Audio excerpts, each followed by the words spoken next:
You know, guys, governments around the world are like trying to get women to have kids, and they're doing some pretty lackluster techniques, like the Trump administration is doing like $5,000 or something that definitely would not be able to raise a kid. You know, South Korea is doing these like meet and greets, thinking people just don't know anyone to have kids with.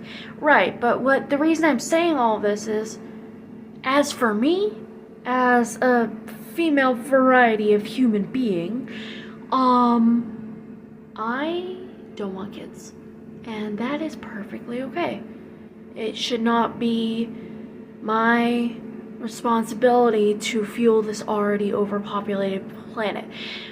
I'm a very common type of person. I'm of English descent, you know, I'm very white, obviously, right? So like there's enough of my genome out there basically that nobody should have to worry about whether my bloodline lives on, right?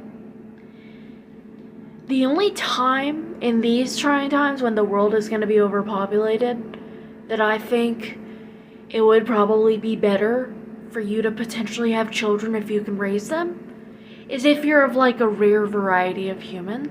Like if you're indigenous or something and you can teach your child the native language of your people, or if you're like, I don't know, like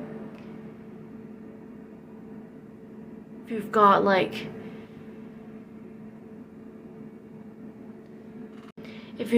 a lot of different ancestry that is more than like, I don't know, 2% within you that would make you fairly rare, you know, like, and also this is all kind of moot if you know your child is not going to be accepted in society and you don't really have the capacity to deal with another person experiencing discrimination, then maybe don't. Because that's another reason. I mean, I'm not racially discriminated against, but I have a lot of mental disorders, and I feel like it would be really cruel to force that onto any children I have. And none of my family knows how to handle that.